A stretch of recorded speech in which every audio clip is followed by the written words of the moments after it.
So this is it. I've got it filled pretty well. That well's pretty full. I wasn't sure how full to... I don't know. We're experimenting. We're playing around. You're probably used to seeing this one. This is the standard red grass, or not red grass. This is the standard Masterson's. This is like, I don't know. Well, when I got it, it was like like $12 on Amazon. And now, if you go out there and look, you know, interest in or inflation being like it is, 9% my butt. Everything's going up way more than 9%, I think, over the last couple of years. But that's now, I think, someplace between $15 and $20. So let me get this pulled in a little tighter. And get that all lined up.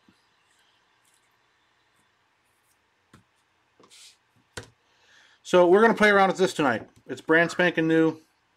I'm not quite sure what to think of it yet. You can see that the first piece of paper I've put down is still pristine white.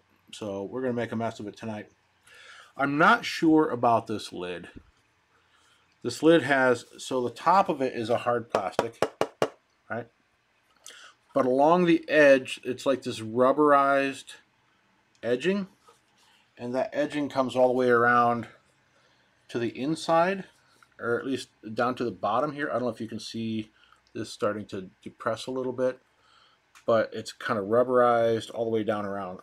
I'm sure that that is designed to make sure to make a very tight seal with the bottom part here. And it seems to do that. I almost think that it probably creates too good a seal. And the fit is really kind of tight. Well, the fit's very tight, but it's also kind of a pain in the butt to get off of here. That Masterson's, it's got big tabs on it, and you can just pull the lid right off. This is a bit of work to get off of here, but I'm sure I'll get used to it. And let's see.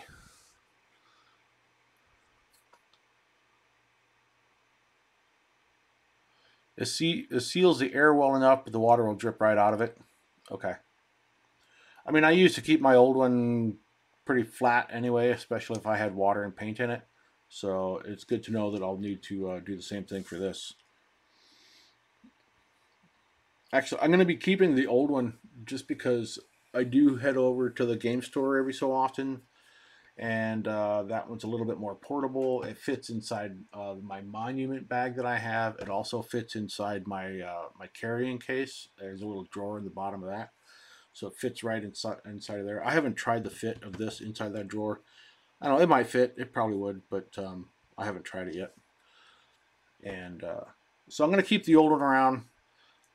It'll be nice because sometimes I will want to work on a different project, and or like a quick short-term thing or whatever. It'll be nice to have a second palette just to throw some paint on so I don't disturb whatever I've got going on with my main project. So I did make some progress on the main project. So let me show you that before we get too far along here. So I had made a bunch of these previously. And I had some ferns, like these were like laser cut ferns, these guys here. So you can see there. So peeled all those out of there. For the grasses, I did give them, went and got, yeah, cat snacks, exactly. Exactly, and that little shithead. I got 3 cats, and I think I know which one it was, because I'm pretty sure she puked it back up out in the other room and I had to clean it up. So so this is just a mix of water and wood glue, shaken up real nice. This is like a cheapo $2 spray bottle from CVS. Let me get that in the frame. And so I gave these guys about like basically 3 coats of spritzing with this. Did that in the sink and then rinse it all down. So spritz down, let it dry, and then repeat twice more. And then And then I hit them with the airbrush to just, I've got some of this beige primer, and so I just primed them. And I had a few left over because the rest of them went on here. So let me, there you go, you can see that, I think.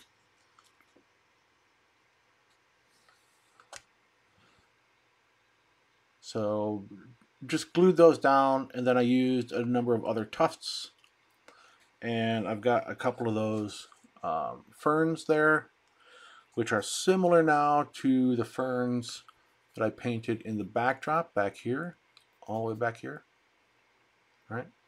And then I built up a larger fern of multiple layers. Oops. And that's back here in the back. There, right?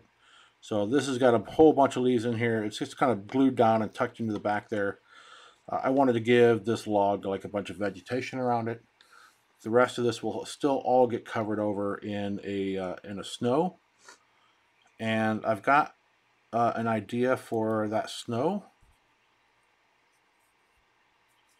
Thanks, Paint Water.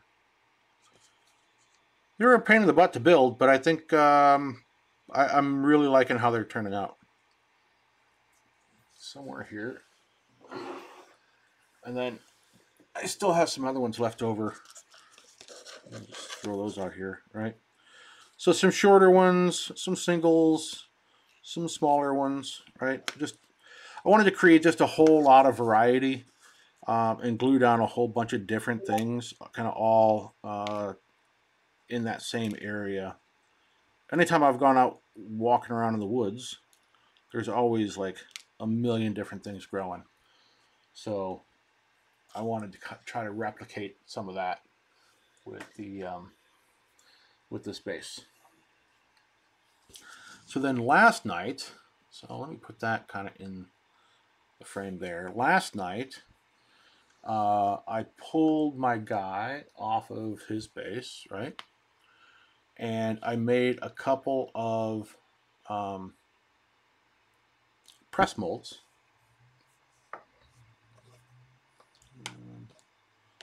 Here we go. A couple of press molds out of Sculpey, or Super Sculpey. Yeah, it's Super Sculpey. I've got two different versions of it. One's a regular, which is quite a bit softer, and I've got the firm. I tend to like the firm better after using it. So I made a press mold there, and then I used some of my Aves epoxy sculpt and pressed it down into there, right, into the bottom there.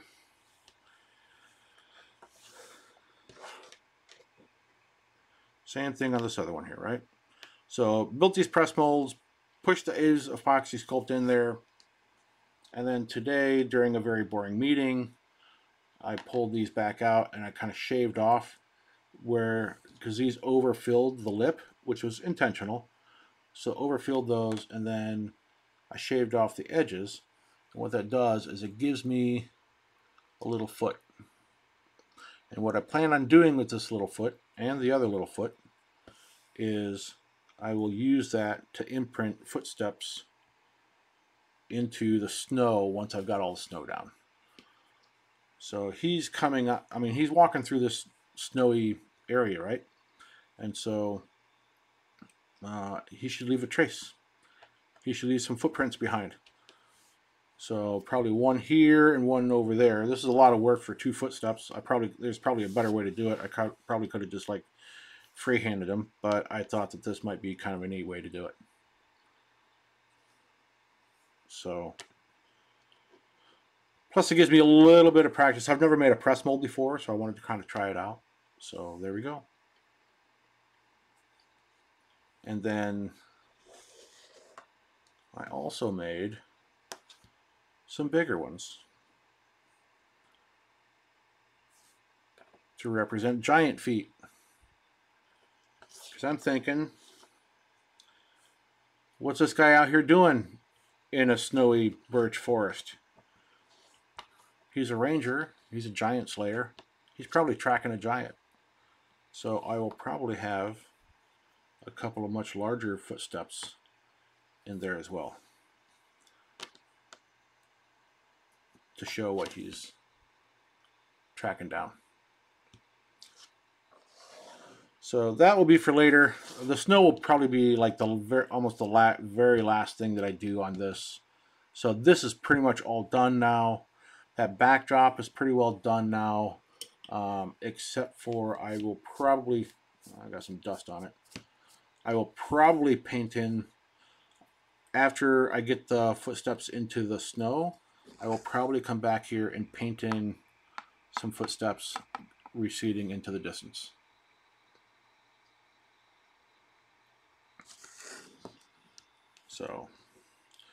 So who knows? I may never be done with this. I might be done with this like 5 minutes before I have to turn it in at ReaperCon. We'll see. But anyway, that's where I'm headed now. But tonight, since this is a brand new palette, I didn't want to just load up the new palette and keep working on an existing project, especially one that's kind of important to me. And so what we're going to do is we're going to switch gears a little bit. And I've got this little guy, and that's totally not in focus.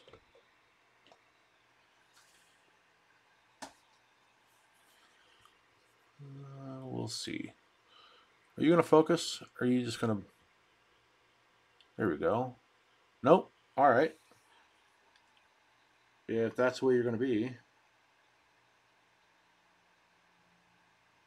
then we're going to remove your ability to autofocus, because that's just not acceptable here.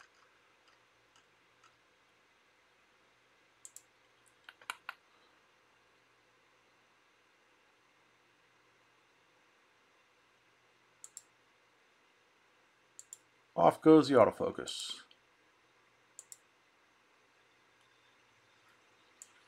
So now, where do I have to hold him?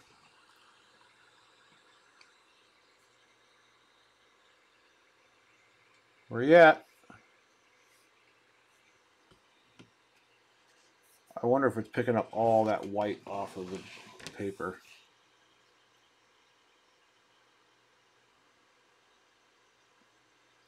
I can't see a damn thing on this. Pardon me while I fiddle around with my camera for a minute and try to figure out how to get this focused in.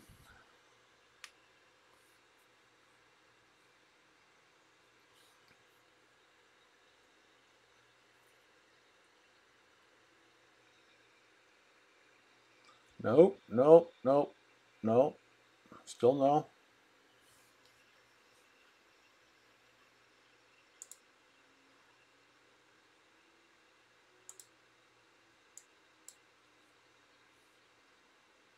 Try that. Is that any better?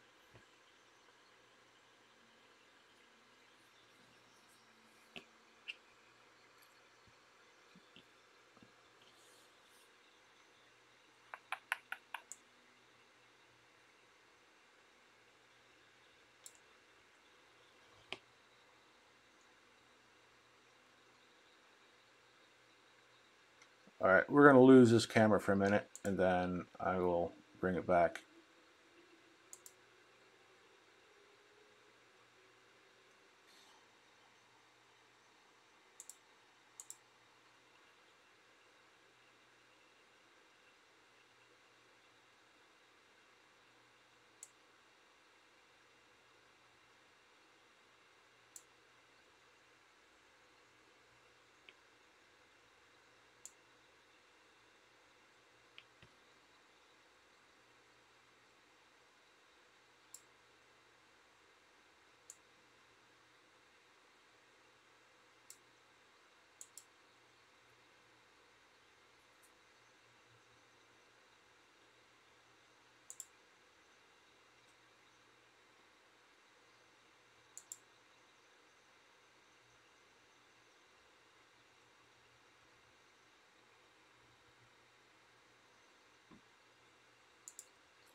Had it there for a second.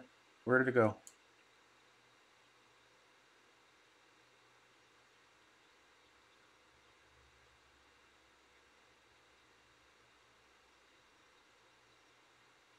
Right there. I'm going to have to hold that real still.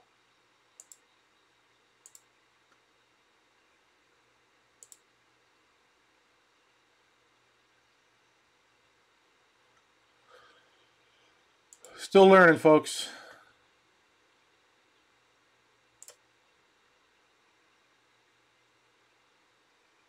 All right. Let's see if it gets all... Oh, wait a minute. That is a little bit better up close. Okay. All right. So I have not done any OSL for a while. And this guy has got a big old flame on him. And this is an older model. Well, older to me. I've had him for quite a while. And he's been sitting up here primed for quite a while. And so we're going to get as much of him painted tonight as we can. So I'm going to need... Let's throw some stuff. I'm going to need that. And we're going to need... I kind of want to use a variety of different paints on this guy because I'm experimenting, right? And so I want to make sure that my heavy body... I want to test to see how the heavy bodies are going to do. I want to test to see how the Chimera is going to do. And as we move along here, I will pull some other paints off of here and throw those down and see how they do as well. So, for starters,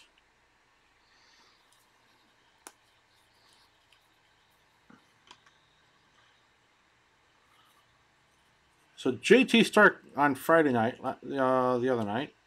No, it was last night. It was Monday. He was doing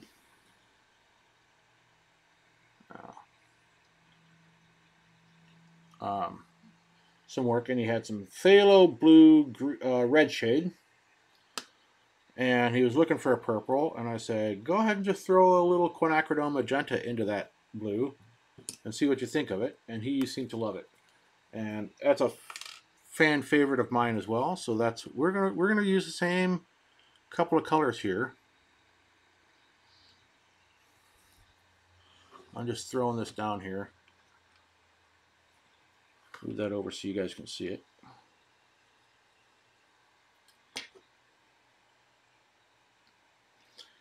And now this is PY83. This is a different pigment than the golden diarylide yellow, which is, well, this warm yellow is what I think Golden calls diarylide yellow. And I happen to know that if you mix diarylide yellow, or PY83, in with quinacridone magenta, you get a fire red. And it is gorgeous. And so we're going to move toward probably go purples across most of his cloaks here. In his hood, we'll go, I don't know, somewhere in the range of between these two. And then up here to the fire and all this OSL, we'll go with some of this. It's a very warm yellow. I'll need to get some white on here at some point. And that will be the fire, as well as all that OSL glow coming off of there. So we'll start with these three, plus a little white. Pirate Monkey Painting, thanks for coming in.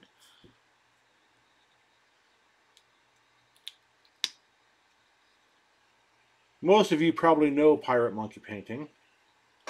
He is a good friend of mine and a long-term mentor.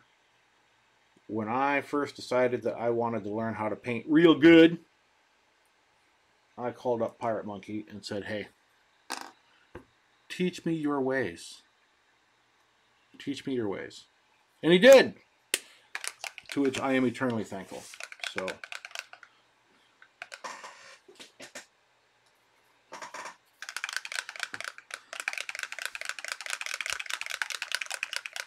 Jay Cream is another friend of mine who's local to me. Jay Cream, welcome in. Don't get caught by your boss lurking streams while you're supposed to be working. But Welcome. Thanks for coming by. I really do appreciate it.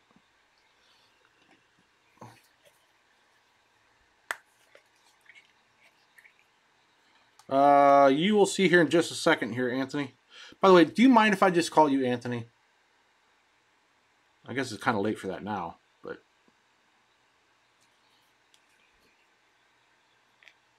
your boss is out this week? Even better.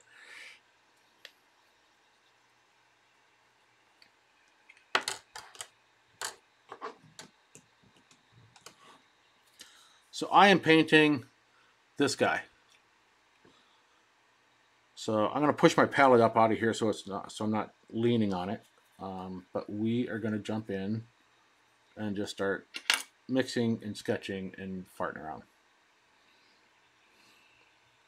So that's already one thing that I will have to acquire a new habit for. So on the side of this paper comes all the way up to the very edge and pretty much covers that sponge entirely. On my old palette, I would always leave about 1/8 of an inch of the sponge sticking out. So I had to cut that paper down anyway. So I would always leave some of that sponge so that I could pick up a little moisture in my brush when I needed to. So either these papers are going to get cut down a little bit, or I'm going to have to develop some new habits.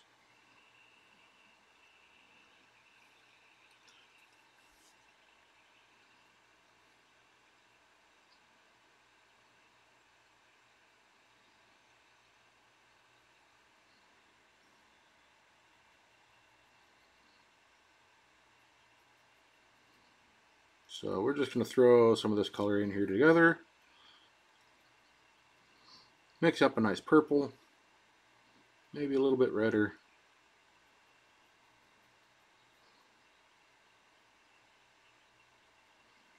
That blue is pretty strong. And then grab some of this white.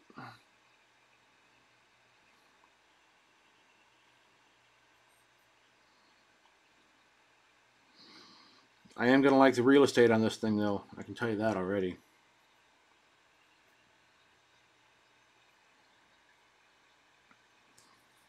All right.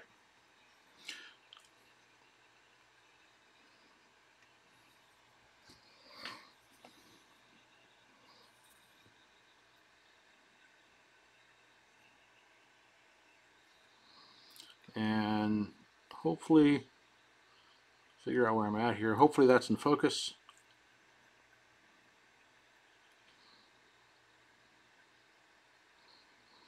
Probably push this a little bit more toward the blues.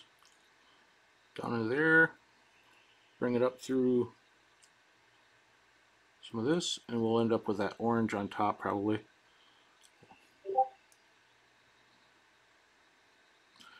We're just splashing paint in here, quick little wet blend.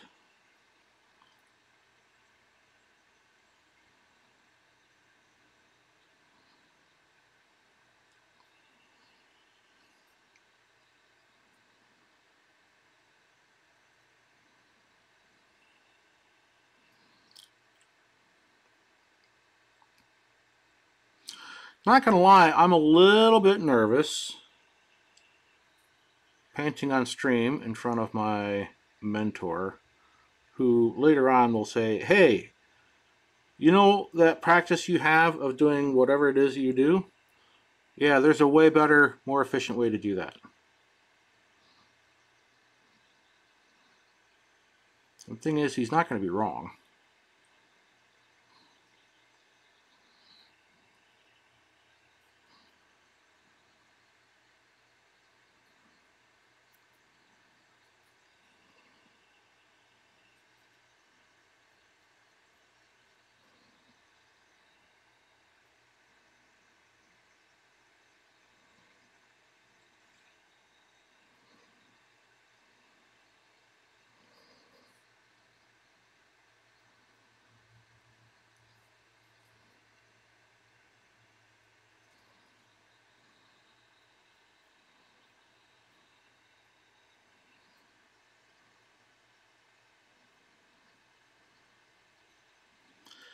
So the idea here tonight is just to get this guy kind of painted up. If I can get him finished up, he's pretty much just a tabletop guy. If I can get him all wrapped up yet tonight, awesome. If it takes me a little bit more time off stream or maybe some other night this week, I'm not looking to spend more than a handful of hours on this guy.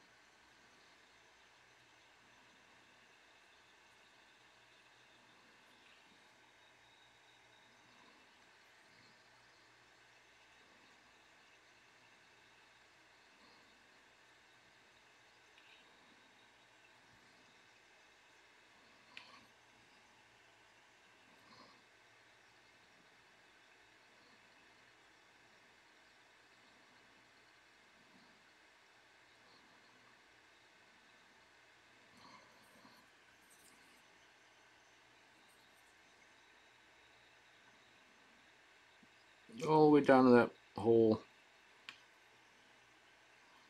with the dark blue.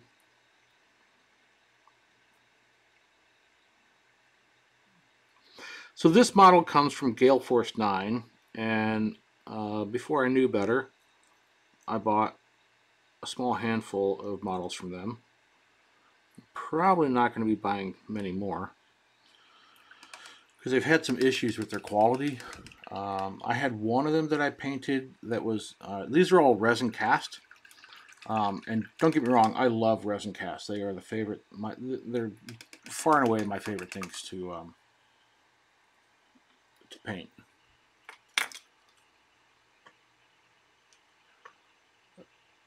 All right, let me get caught up on here because not this week. Ooh, that's cool.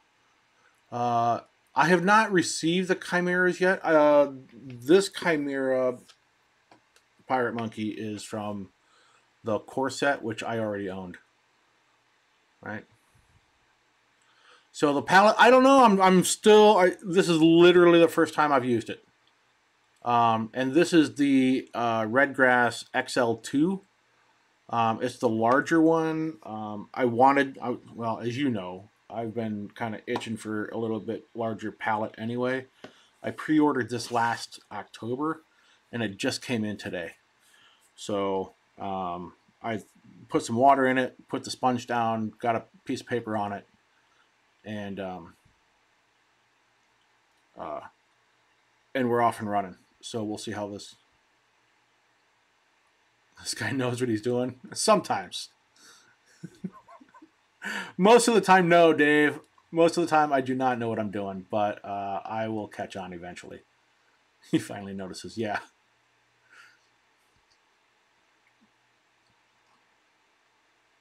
The Taco Bell trick.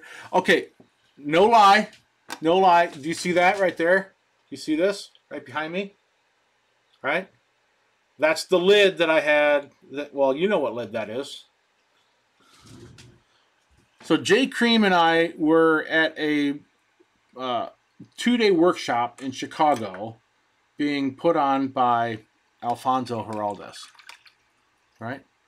And I showed up, and Jay Cream, I think you had the same one. The same, like, Masterson's Stay Wet palette that everybody has.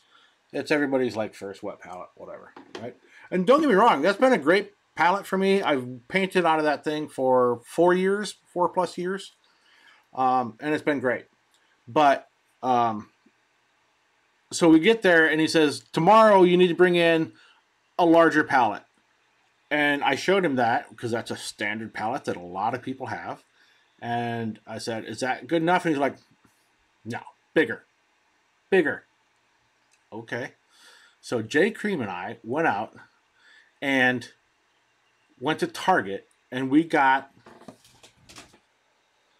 the under the bed boxes. So it's about yay tall, and it's that big, right? And I think J Cream is going to steal us a couple, and we'll bring those.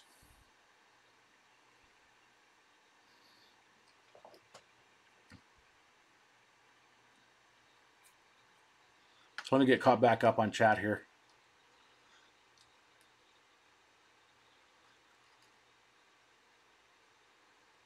So did you get a Taco Bell tray yet? Yeah, Dave, he just, like it was no big thing. He's like, that's an obvious solution. Of course that's big enough. Right? Anyway, let's get back to this.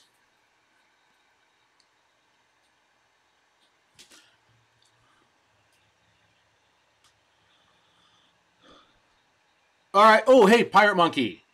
Do me a favor here. In chat, type exclamation point podcast. Do that one time real quick. You got one, but you don't have a second one yet?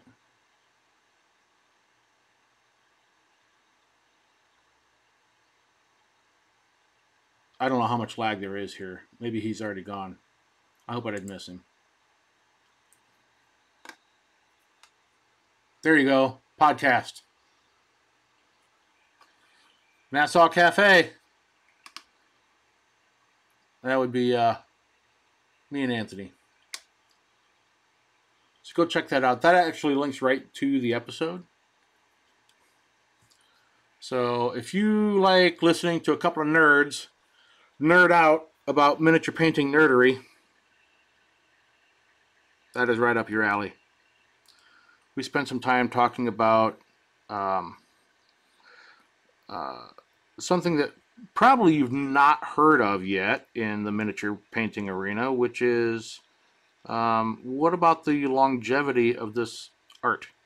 So not everything is meant for display or competition quality, right? But some things are.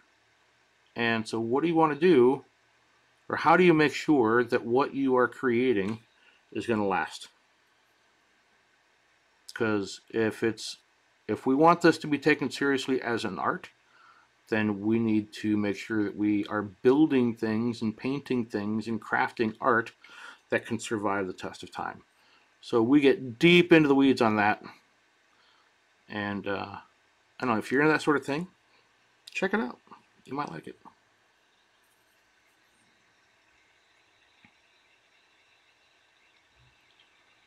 So I'm going to lose you guys here for a minute while I zone in and try to get a little bit more of this done here. That is still, where's my...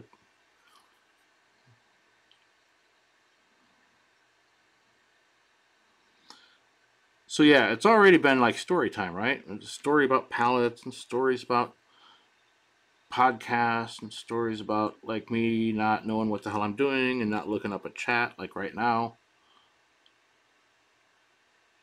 Don't fear, I will get back to you here in just a second.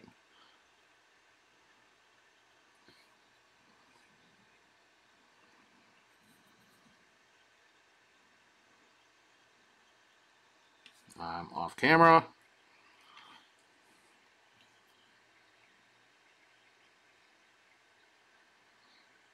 All right.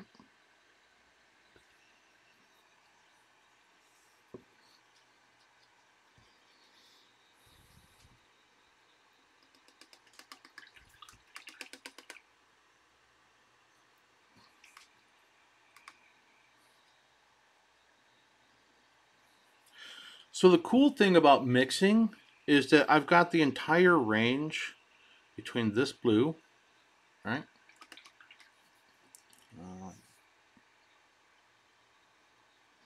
And this magenta, right?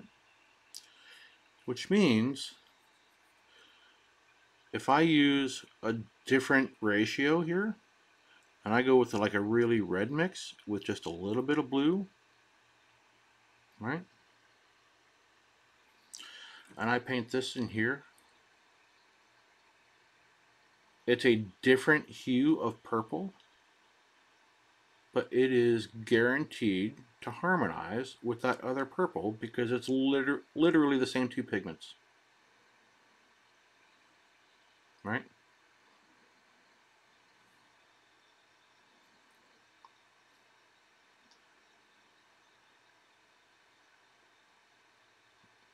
That's one of the things that I really, really love about mixing your own paint, your own colors, is because it gives you a whole lot more variety and flexibility, and keeps and if you're doing things like this, um, it keeps everything in harmony, right? Like those two colors don't really look bad together.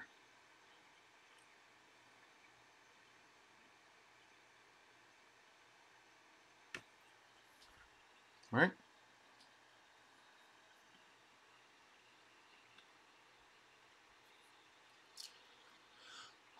So are you going back to Adepticon next year? Yep, I think it's going to be my main con of the year again. Awesome. Yeah, we should definitely all hang out. Whether it's Adepticon or any other place we're at.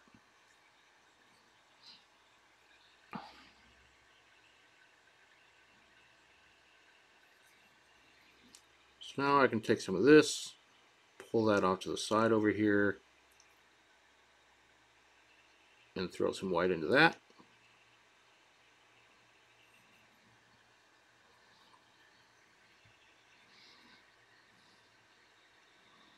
And use that to start to build up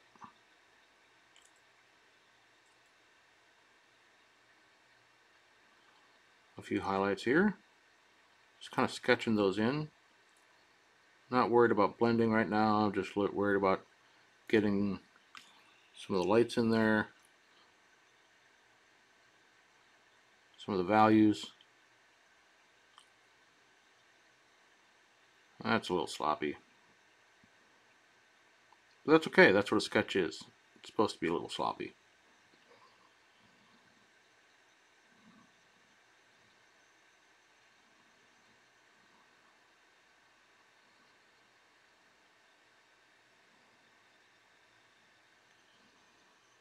Alright.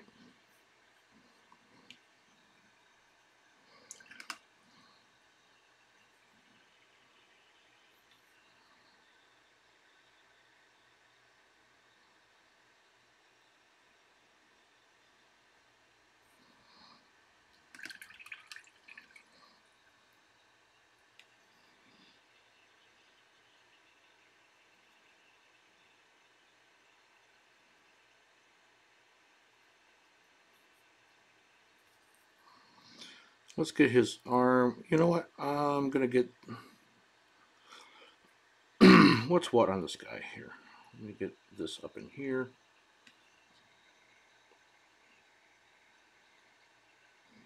That's a little too much.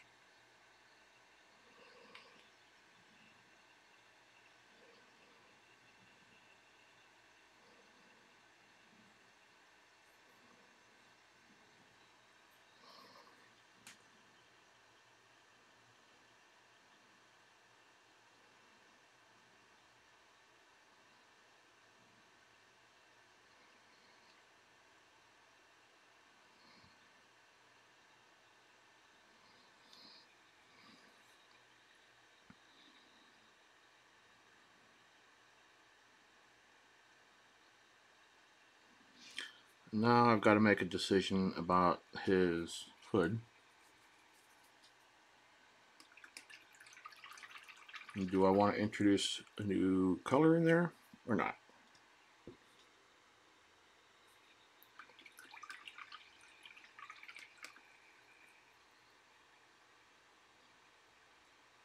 So Dave, did you end up getting any feedback on your Blood Bowl guy from Eric?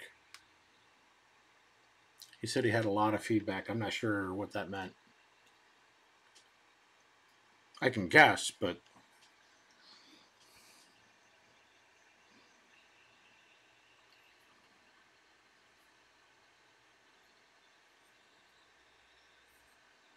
hey, look, cat hair.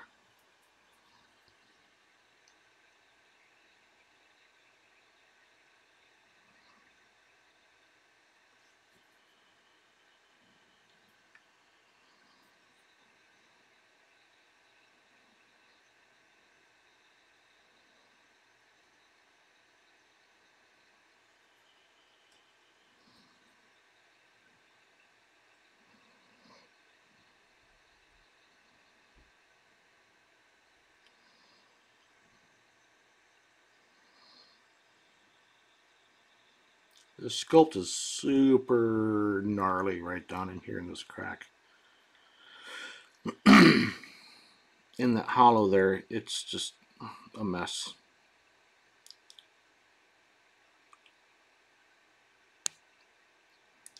Nothing like smacking your camera with your brush while you're trying to paint. Well, I don't have any light over there. Sorry, I'm sure that's not showing up on camera well.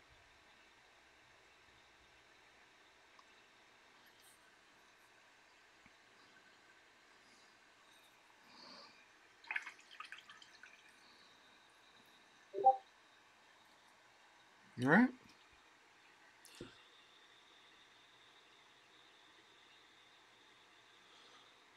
Very beneficial though. Maybe not the easiest for you to execute. About to start trying now. Just loaded it up. Good.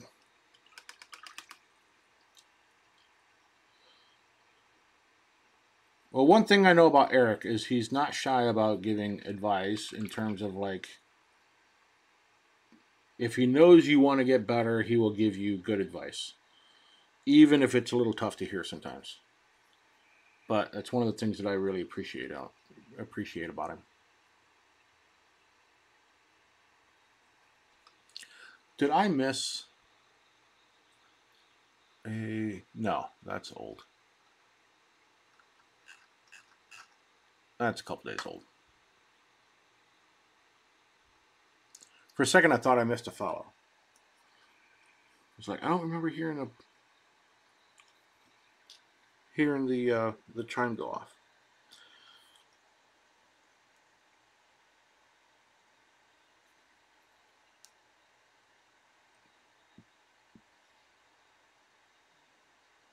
Okay.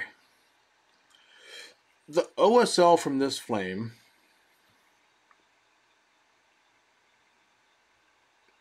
is probably going to come down this side of his hood, a little bit down his arm. It'll catch all these folds, right? Probably catch the top of his hand there. Will catch real slightly over here. It'll catch this, and maybe just a tiny little bit of this, and a touch on that skull. And I really don't want, this is going to be really, really light on that skull, on that edge of that skull. Because I really don't want the light really penetrating much beyond that. So that's going to be as far as that goes.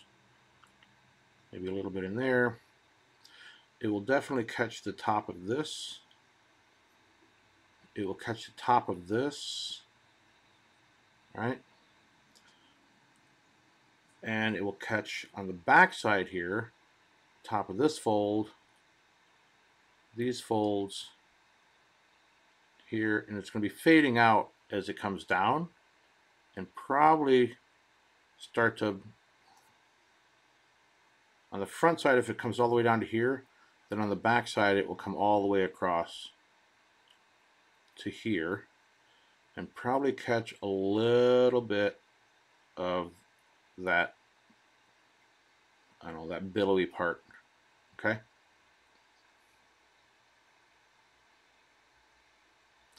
It was great, just part is a proportion adjustment and may have been easier earlier in the process.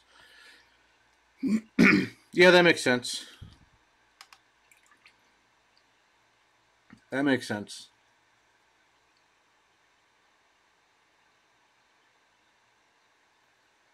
Did you ask him why he didn't tell you that earlier? Dude, you could have saved me so much time if you just told me earlier before I had asked you for feedback.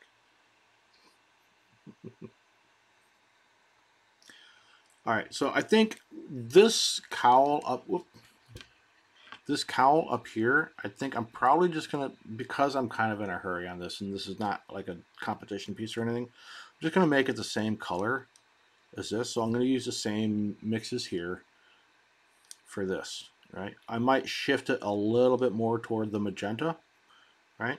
So maybe it sits in between these a little bit, but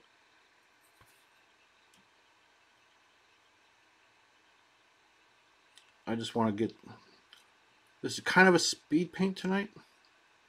Speed paint for me. If I get this done in less than 2 hours, that's an absolute freaking record for me. All right, so let's get in here, and everywhere where we know that the light, where the OSL light is not going to hit, we're going to get this nice and dark and purple. All right.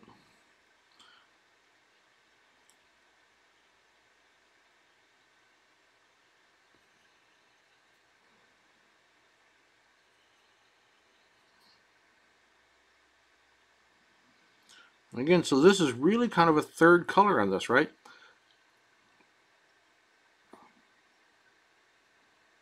But it's basically all different, 50 shades of purple. I wonder what that means.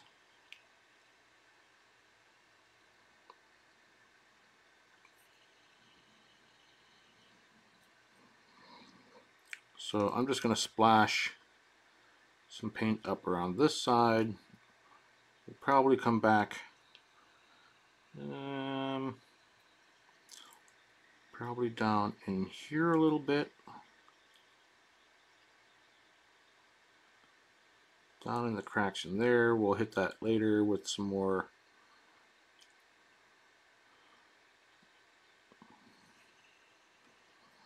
of the OSL once we get there.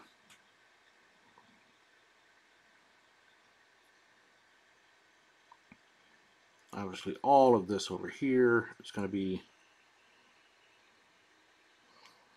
that purple.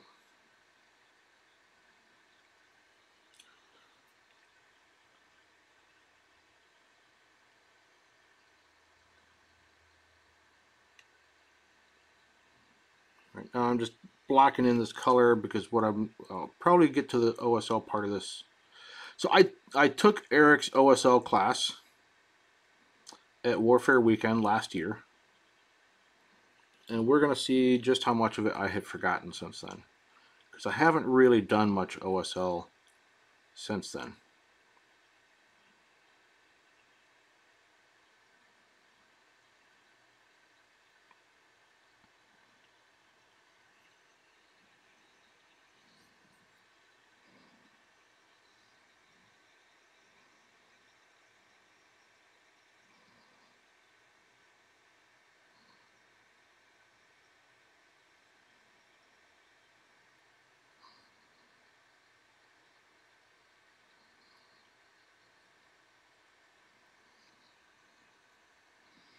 I actually would catch most of that.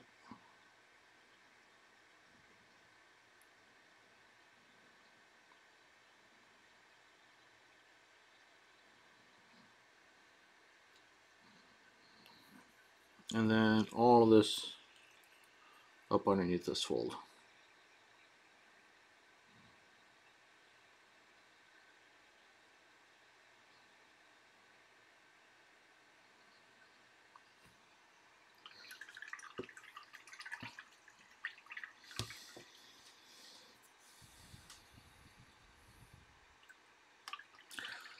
No, I know why. It's because I hadn't shown it to him yet. I was hoping for a big reveal, not a fizzle. Oh man, I'm sorry. Hey, I thought it looked pretty cool. I think it's I mean, it's still a whip, and I know that, and like you know that, of course. But like it's, I thought it was looking pretty great. I really loved how action oriented that pose was that you had. Um, I didn't notice some of the, if I didn't really notice any proportion issues with it, but then I'm not Eric, right? All right, so now what we're gonna do is, what is this? What's going on? Who have we got? J Cream is now. It took you that long to follow? Just giving you shit, man. Just giving you shit. Thanks for the follow. I do appreciate it. I do appreciate it.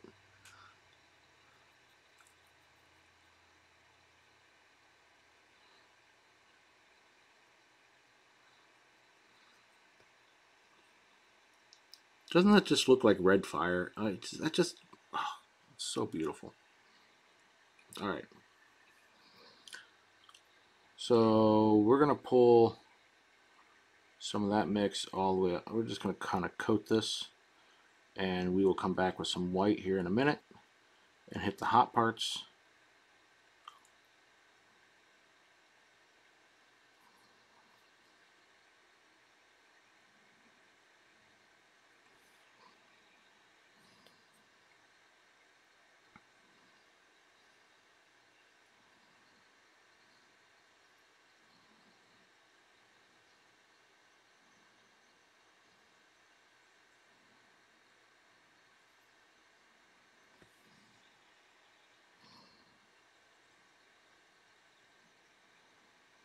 So I'm starting with the flame here because however bright this flame is, the OSL cannot get that bright.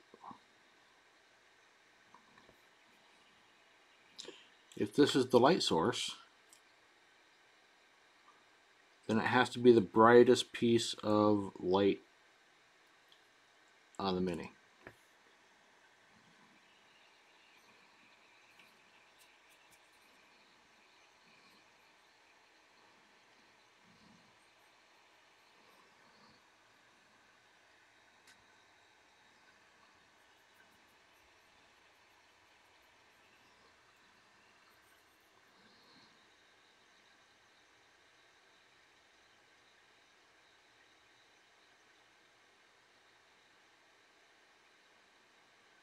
I'm still using a pretty darn big brush for all this. J. Cream, this is actually one of the ones that I picked up down at Dick Blick when you and I went down there. This is that Princeton Velvet Touch, and gotta say I'm liking it. I don't remember how much this was. I think it's either a synthetic or a synthetic blend. It was a handful of dollars, but not terribly expensive. I don't remember exactly how much it was, but it was maybe, I don't know, $6 or $8. And so far, I've been pretty happy with it.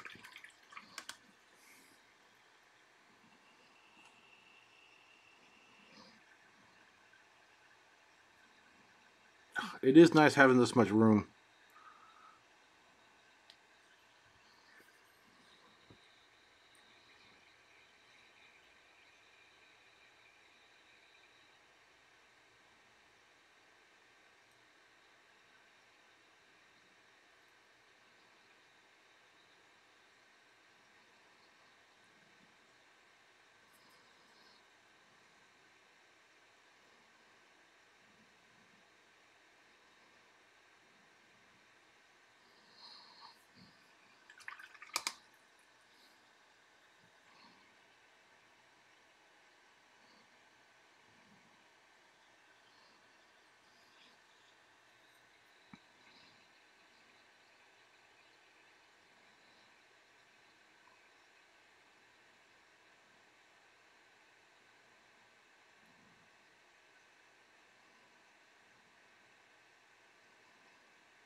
Streamer tips.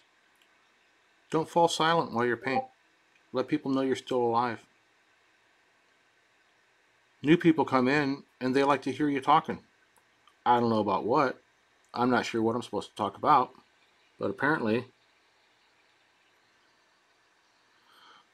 you're supposed to be entertaining, I guess, right?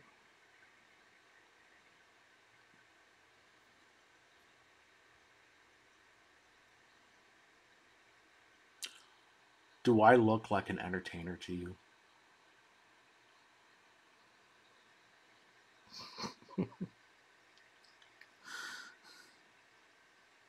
No.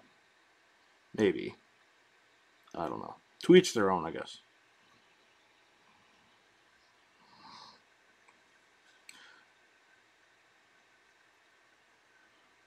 Alright, we're just gonna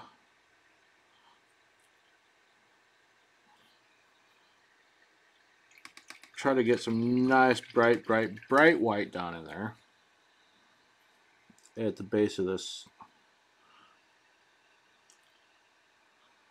Oh, come on.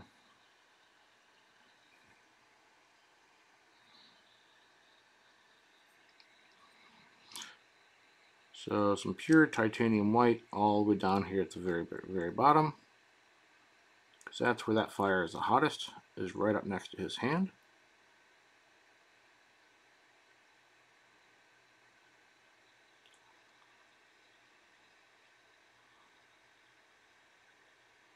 You don't want a lot of it, just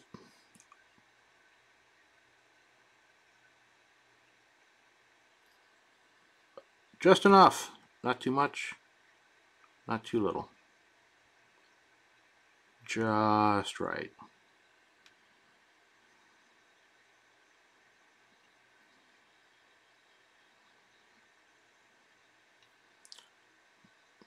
Here we go. Goldilocks.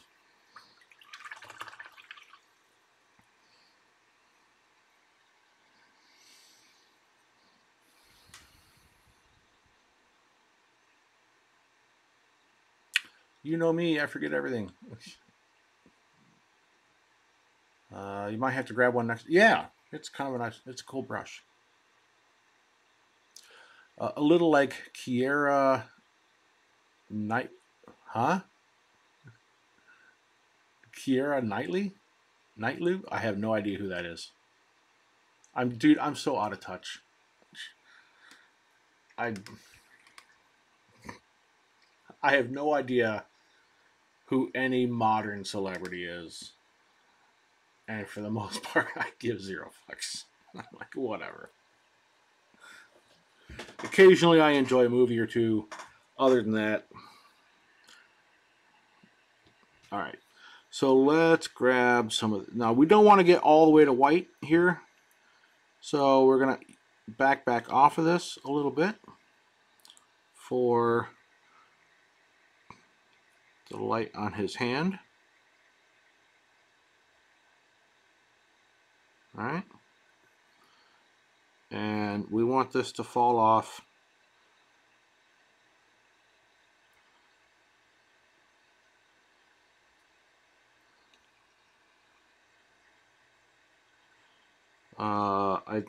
what is the it's like for every doubling of the distance, it's a quarter of the intensity of the light.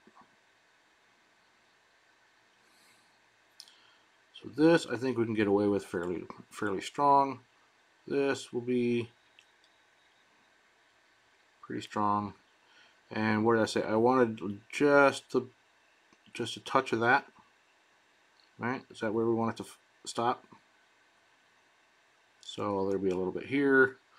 I can come back later and kind of mute this down a little bit. I'm just trying to get the extent of this light. It's going to hit these folds here.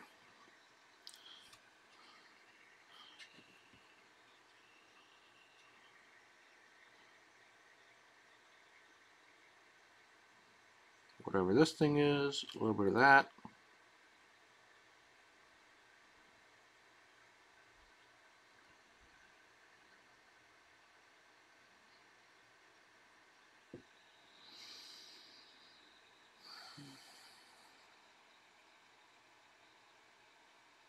What would a yellow light do on a purple substance? Probably not that.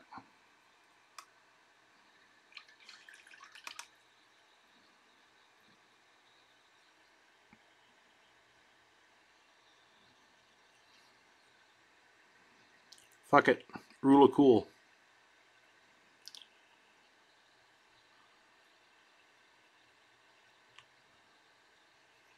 I'm going to throw a little bit of that purple in here. All right. Just kind of shade that.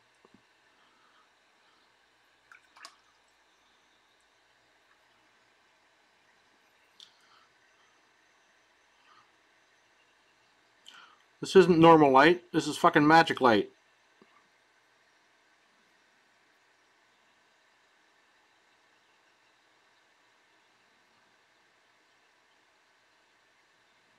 That's my excuse, and I'm sticking to it.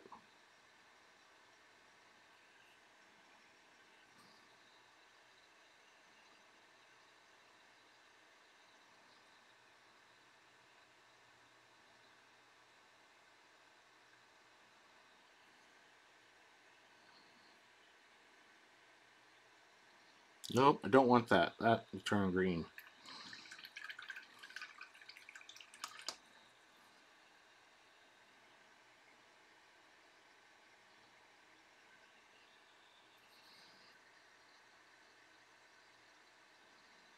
And a little bit on there.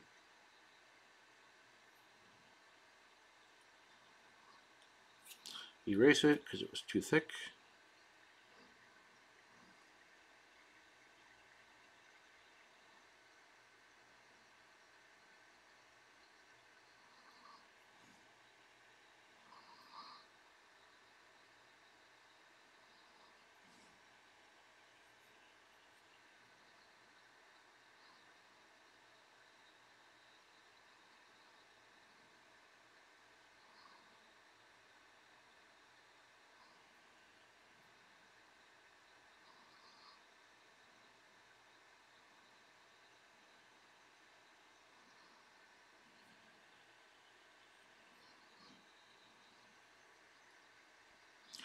Just a chill Tuesday night. That's probably not quite right, but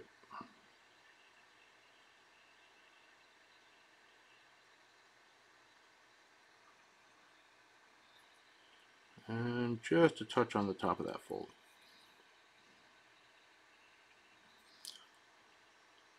So if this skull gets a little light, then this skull deserves a little light.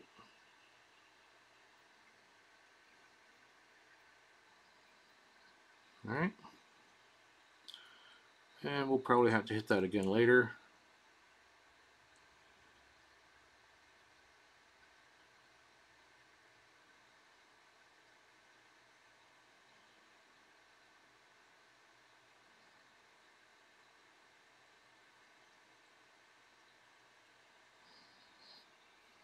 Okay.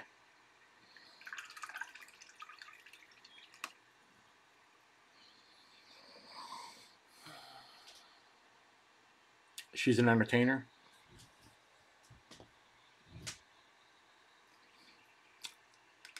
Math checks out.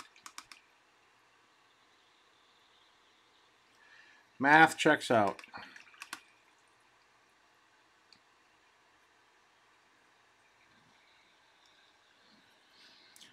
All right, so this blue violet,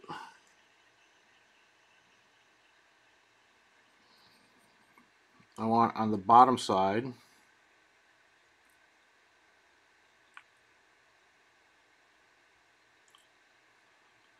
of all this, because I don't think the underside of his arm would really get much color or light from that magical fire that would probably not look this color against a purple cloth, but that's all right.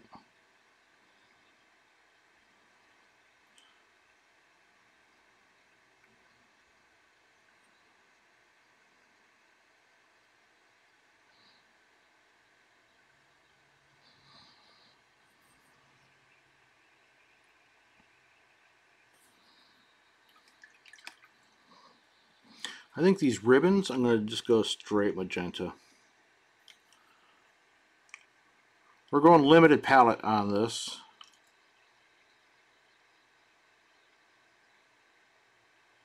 You know what? I don't like that. We're going to go redder.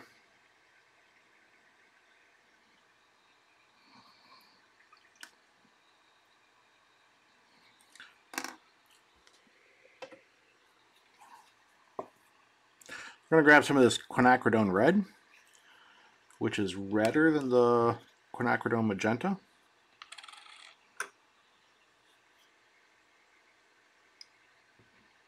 See there? but it still has a bit of blue shift. It's kind of got a bluer bias to it. So we're gonna make red robes, or red ribbons. Yep, that's better.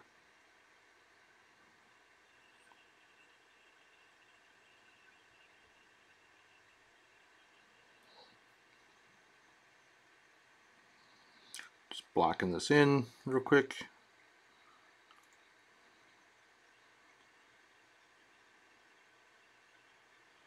I don't usually speed paint, and my lack of practice with it is starting to show, because I am sort of very sloppy here, which I don't normally do.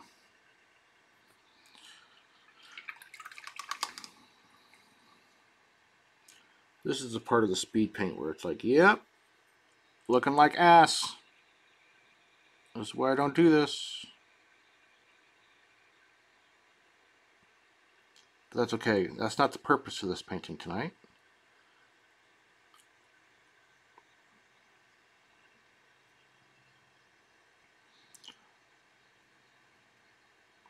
The purpose of this painting tonight is to experiment and play around with a new palette. So that's what's important tonight.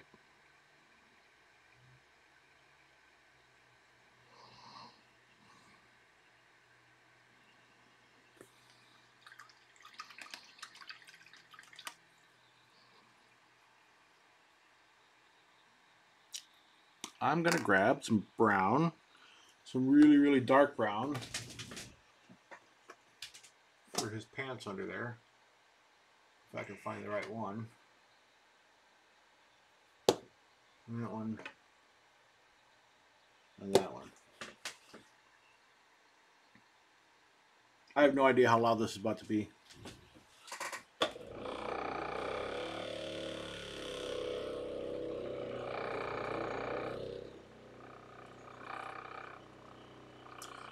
Apparently loud enough to shake everything on my desk.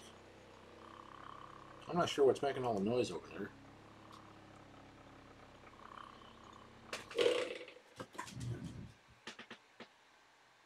So we're going to use these two browns that you can't read the label of anymore. This one, the darker one here, is Vallejo Game Color Charred Brown. And this is Vallejo Game Color BC Brown. I often like the two of these in combination for leathers, actually.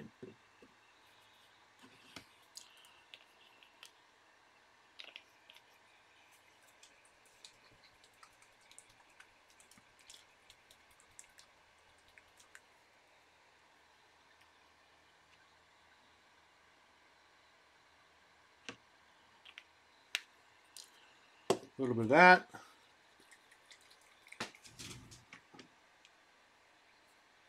Nope, not that one. This one.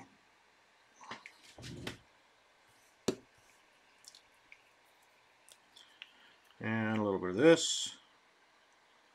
This one always leaks out way more than it should. I don't know why. It's almost like that bottle gets pressurized, and as soon as you tip it upside down, like it all wants to run out. And then this is a little Vallejo buff that we can use for highlighting those first two.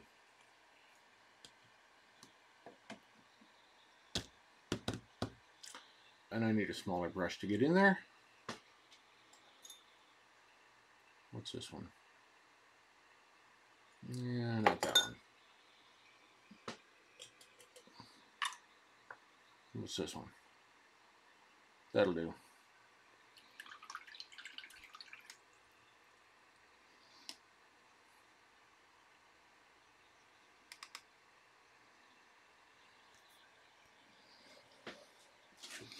All right, let's see if we can get under here and get these pants.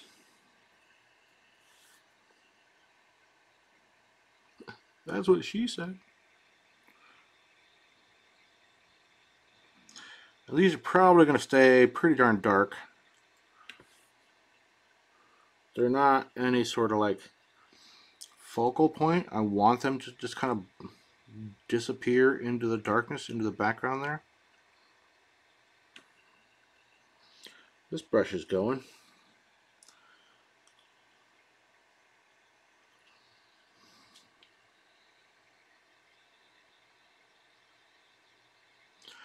On its way out.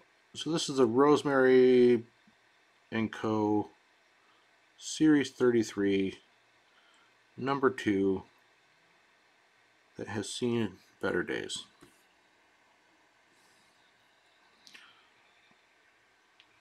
I'm on the verge of having to break a new one out from my stash because this one's tip is basically no good anymore.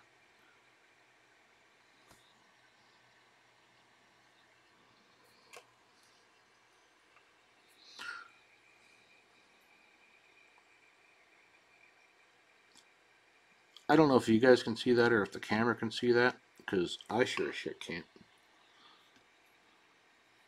Kind of painting by feel in there.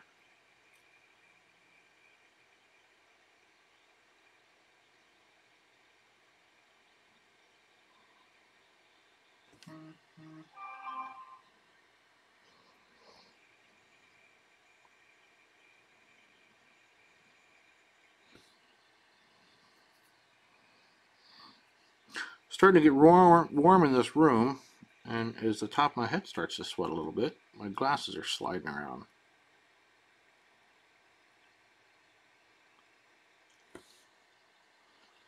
Old people problems.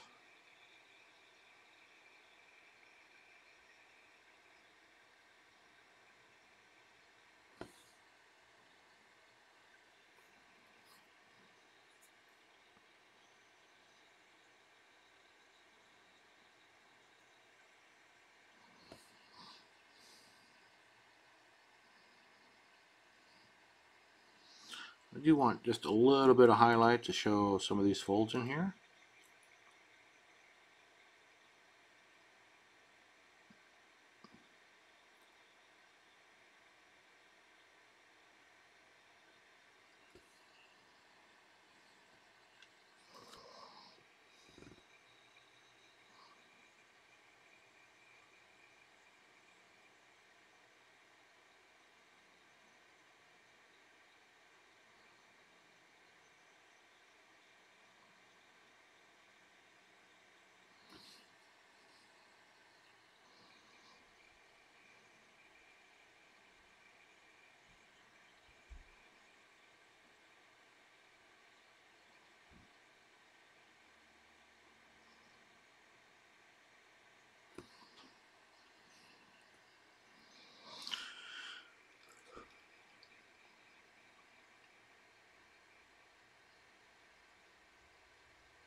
Dan, why are you so quiet?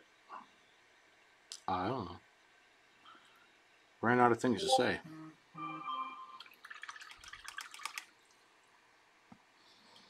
I wonder if there's any sort of like funny story I could come up with or something. I don't know.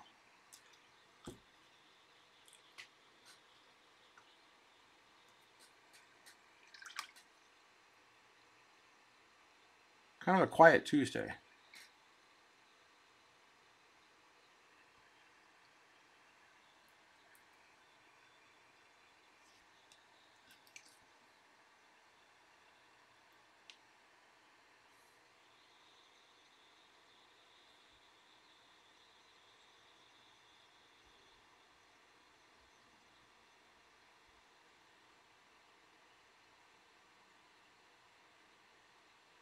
Just kind of checking the angles on some of those things. Looks like on the one fold there, I could go a little bit further down. All right.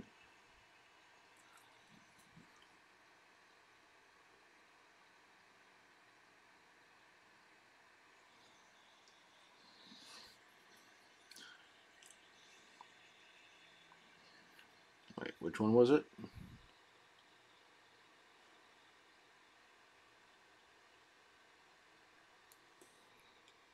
That one?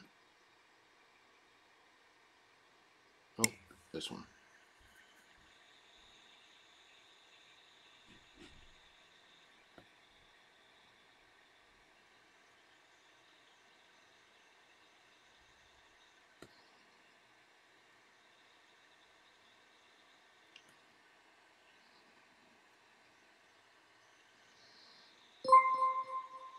Here we go. Who's that? Gel Tip coming in with 4 friends. Thanks so much, Gel Tip. Is that P? Oh, I'm gonna butcher this name. Hopefully, let me know how badly I got it. Piaculus. I have no idea how to pronounce that. I'm going to assume it's Piaculus unless you give me a better sort of like phonetic thing. How's it going, Gel Tip? Welcome in. Welcome in. What you working on tonight? Riffcan, hey, how are you? So close.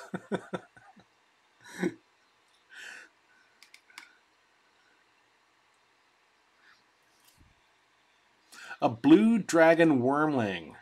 Blue dragon wormling. Nice.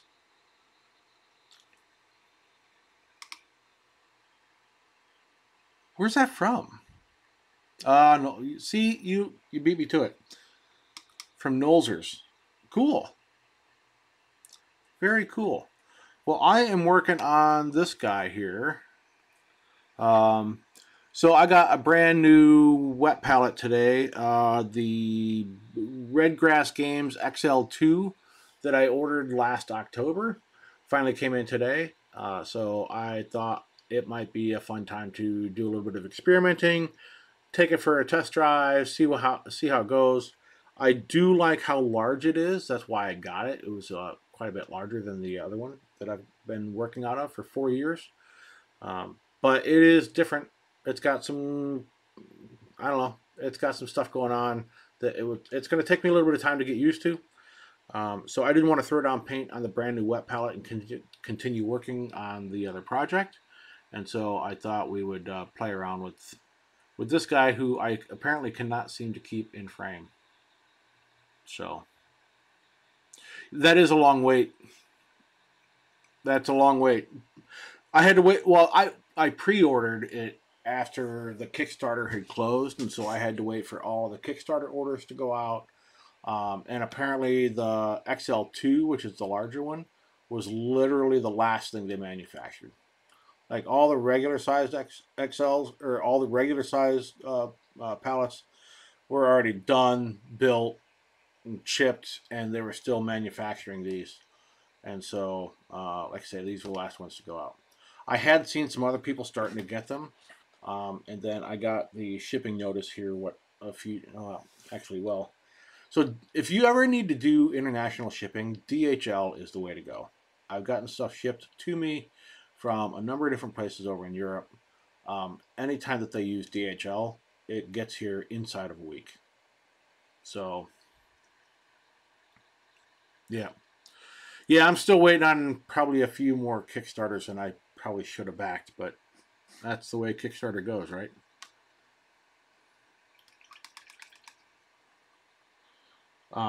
If I ever need to send something back over to Europe at some point, um, I will send it DHL.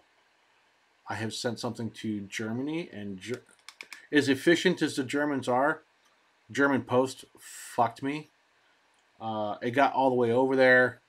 They wanted to charge the person VAT tax, even though it was clearly marked as a gift. They wanted him to fill out a bunch of paperwork, so he did.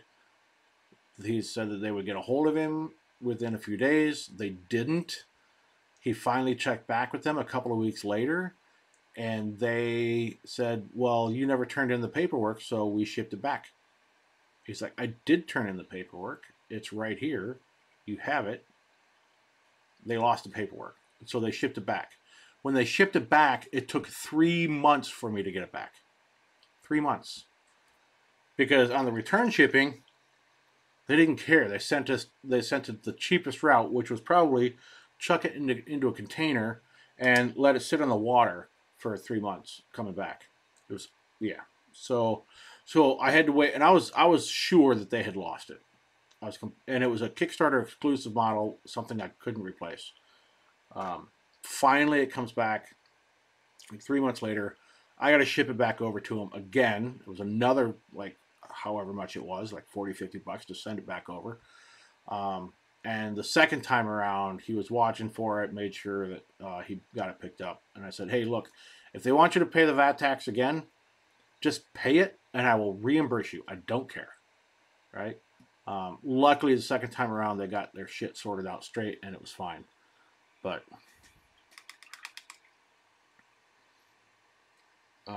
so if I ever have to ship anything back there, I will go DHL. It's fast. I'm not sure. I'm sure it's a little bit pricier than regular post, but they don't lose shit, and they get it right to where it needs to go, and they do it quickly.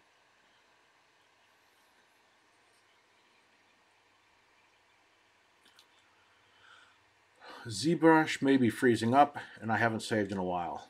Well, that sucks. Hopefully you can maybe shut off some other things and get it stable enough where you can save and then give it a reboot.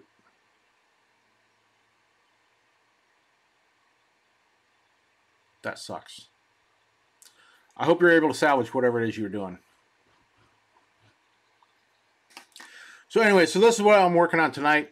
This is just a kind of a quick, if I can get this thing all the way done tonight, or it might end up being one of those things where however far I get, it's done. It goes on a D&D table or a Frostgrave table or whatever, and I just don't much care. Other than that, you guys want to see the status of my other project? Yeah? Do we still have anybody left from... Yeah, we got a few people in here.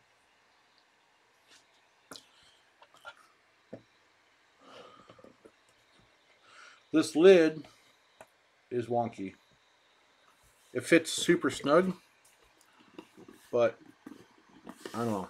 It's got like a rubber thing, so it doesn't quite fit. You want to see? All right, good. Good, because I'm not going to show you anyway. It's my stream. Nobody can stop me. So, so I built these. All right. I gave these. So this is basically grass that I harvested out of a friend's yard. It was grass that had kind of grown tall and gone to seed and whatnot. I think some of you may have seen this already, but at any rate, so I kind of cleaned it all up. I glued it to these. This is just florist wire that I glued those to. And I've got some other ones here. Actually, some of the smaller bits. Things like this. We'll see if we can get this to show up. All right, so that's actually the grass seed pods that came off of that grass. And so grab pieces of that. Grab some other little pieces here. Just kind of stripped it down. And then I gave it about 3 coats of this. And I'm gonna, let me see if I can zoom this back out a little bit here, because I'm gonna need it zoomed out a bit.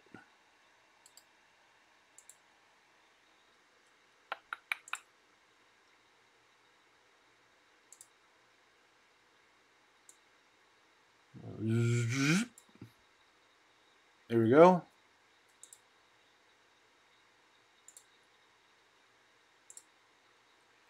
Better? So this is just a spray bottle with water and wood glue in it, like a tight bond. cheapo $2 spray bottle from CVS that my wife picked up for me. Gave these about 3 coats of that. This fern leaf is a piece of laser cut paper that I also just, well, I hit this with the primer. So after about 3 coats of this glue, let it dry, hit it again, let it dry, hit it again. And then I just hit it with a airbrush with a beige, like a tan colored primer. And so that's it, right? So I had built a bunch of these. Then the cat ate them. So I had to build a bunch more. I kept them away from the cat because the cat's an asshole. I mean, she's adorable, but she's an asshole. Which is most cats. And then I took all of that stuff along with some other grass tufts.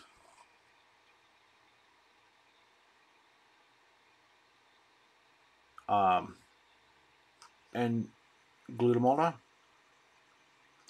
Try to make a nice assortment. Try to get a lot of variety in there. Different kinds of plants. Different kinds of, nonsense going on in here. Try to mix it up. Some short ones, some tall ones.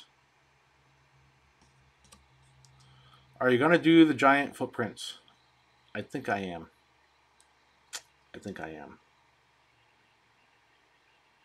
Probably. And so he'll sit in there on top of there like that, right? Hey, War Squirtle. Right? And then last night, by the way, thank you, War Squirtle. If you were chatting earlier, I missed it, so I apologize. I get to claim that I'm new at this whole streaming thing for at least a month or 2.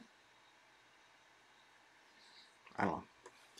So last night, I pulled the model off the holder there, and I made these. So just a couple of little press molds.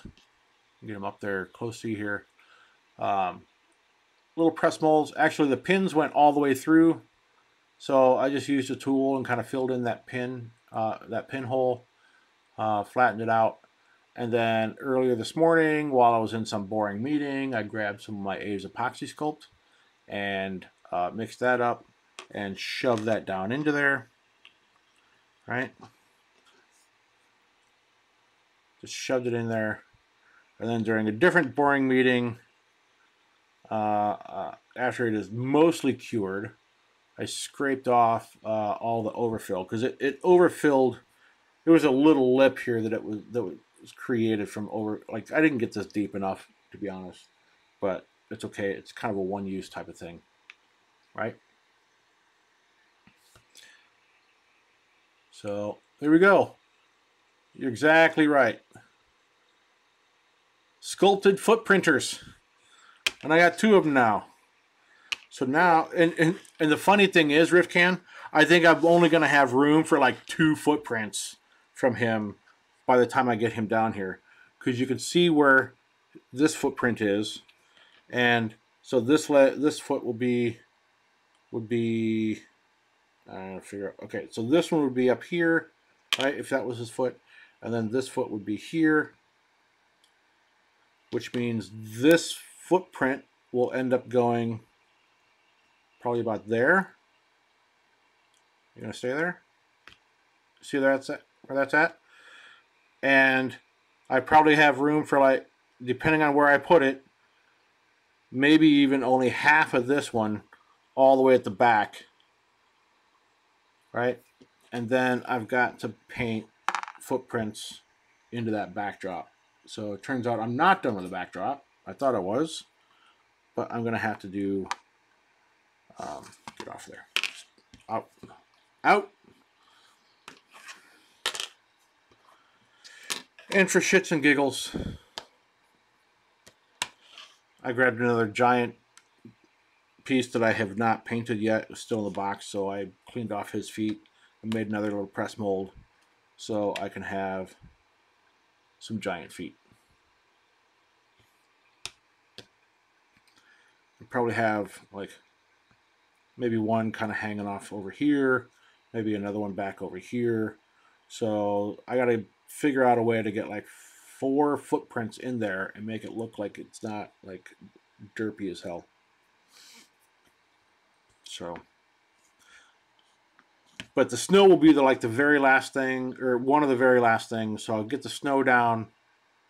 I'll get the footprints in, and then probably after I get the footprints into the snow, I'll leave this backdrop unattached, and then I'll figure out how to paint the footprints into the backdrop into that snow.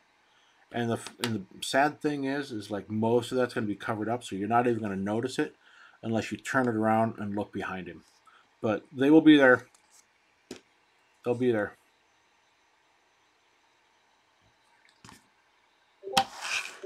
So that's where I'm at with him.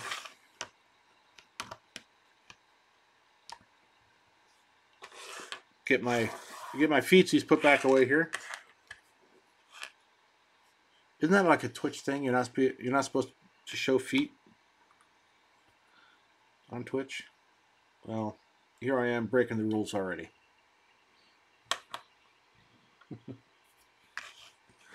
Thanks, Gel Tip.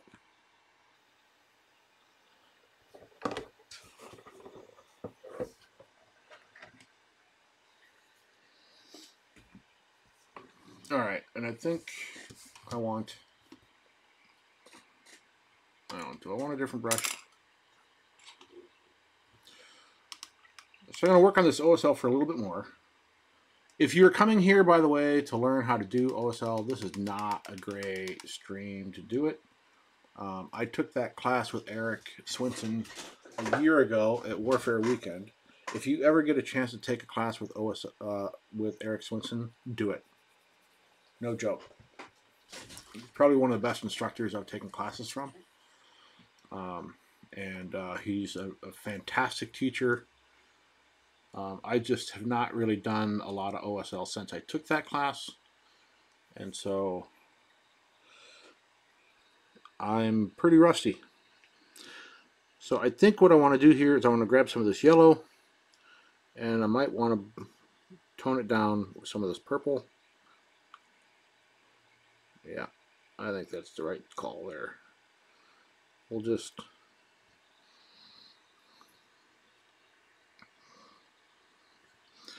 I'm just going to be sort of glazing this down a little bit. Like this is a pretty rough sketch to begin with.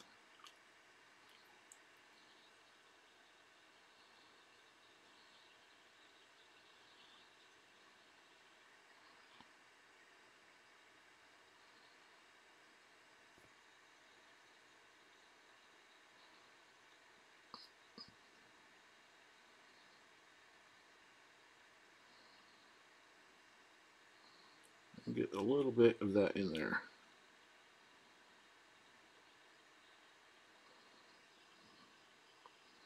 Catch that shadow. There we go. That's a little better.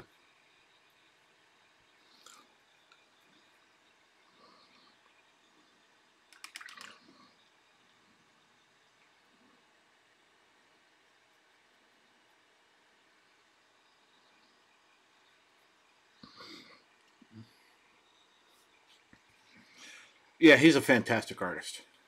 Riff Ken. He's phenomenal. I caught his stream the other night. He doesn't stream often, mostly because he's usually working on stuff that he can't show, because he does a lot of box arts for well, he does box arts for Privateer Press. He does box arts for, I think he came back with some work from Hera, and maybe some Chimera stuff as well. I don't remember exactly. But I know he came home with some work, which is good. Good for him, because he's a full-time artist and needs to pay rent and buy food and has bills, and so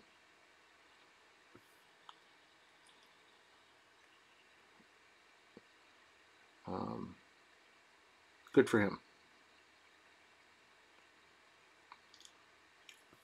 Just trying to brighten this up on his cowl here just a bit.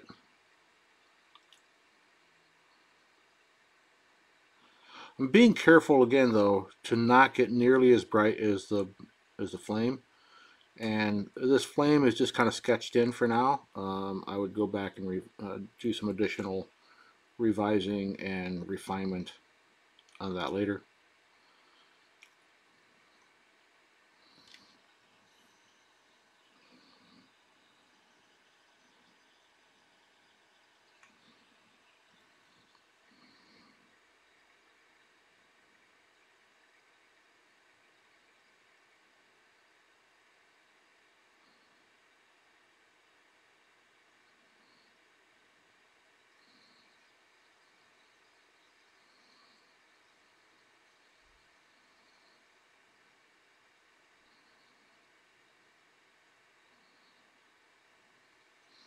Oh, that's a mess in there.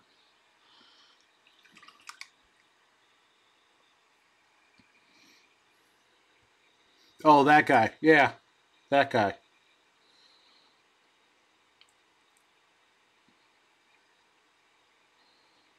Really, I'm going to miss you guys at ReaperCon.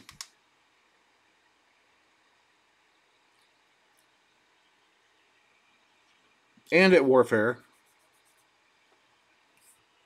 Since you guys are headed off to Nova, which is admittedly a whole lot closer to you. And I can't blame you there. And then instead of coming to ReaperCon, you got to go to this, I don't know, some castle in Italy with all the rest of the best painters and sculptors in the world. Not going to lie, I'm a little jealous, man. But not to worry, I am working on my wife already. I'm like, hey, how would you like to go to Italy next year in November? And watch me nerd out and, like, you know, for a couple of days at a miniature convention.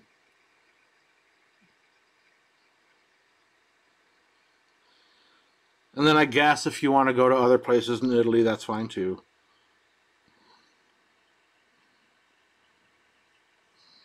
I guess. And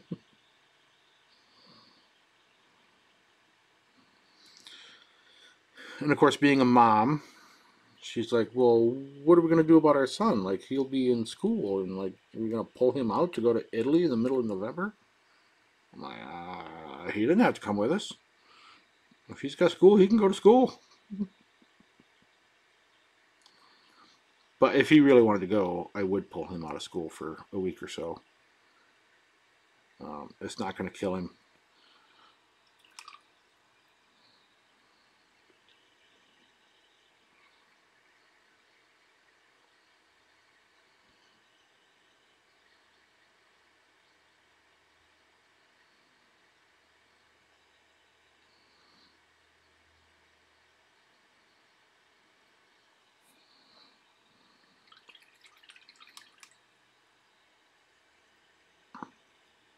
Losing my mix here.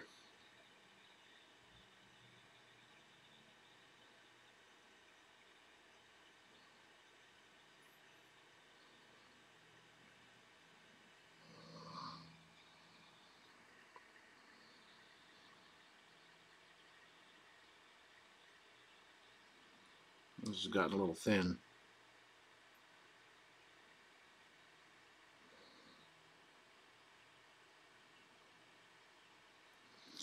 I'm going to have to come back and touch that up later.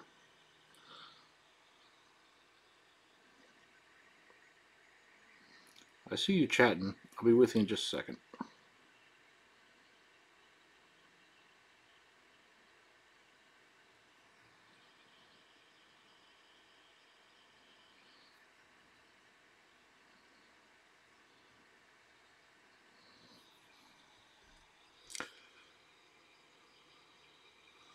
Okay, okay, I will go to ReaperCon for you.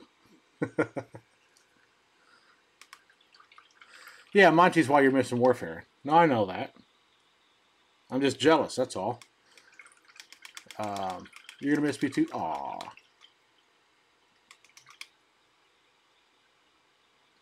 Dave, you're a good guy. I don't care what Anthony says about you.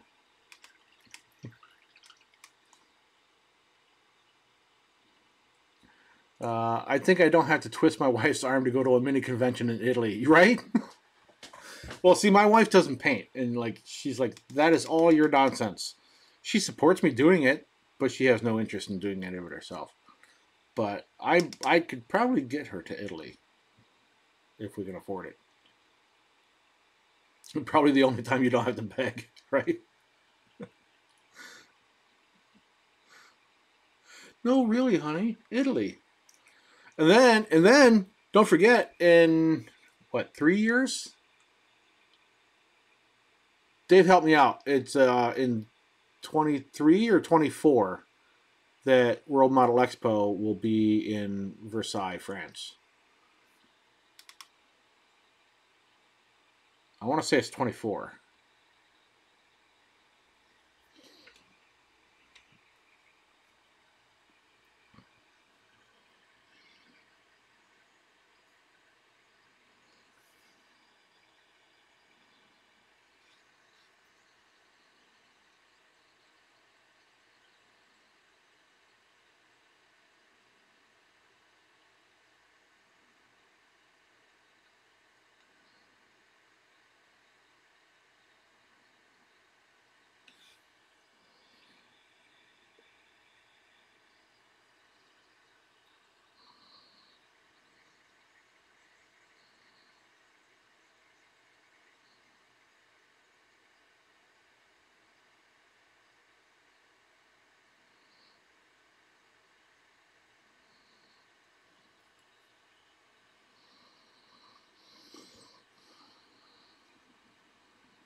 So, Gel Tip, you said you are going to a ReaperCon this year?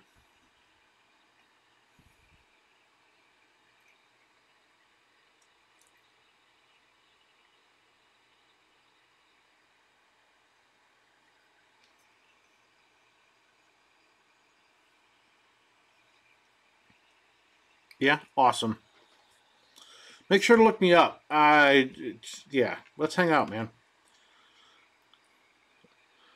I've been looking forward to ReaperCon since last year when ReaperCon finished up. So it's a great show. It was my first. Uh, Gel Tip, had you been to ReaperCon before ever, or was that have you been there before?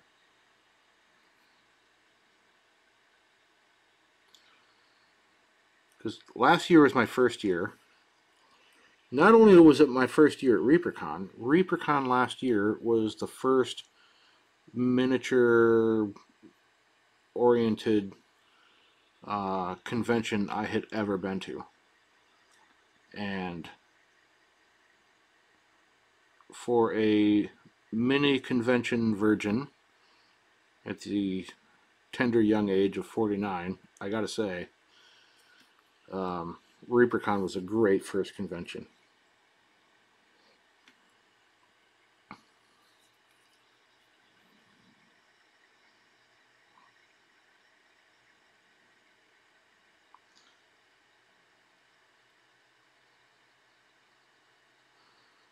Just trying to fill in some of the folds on this.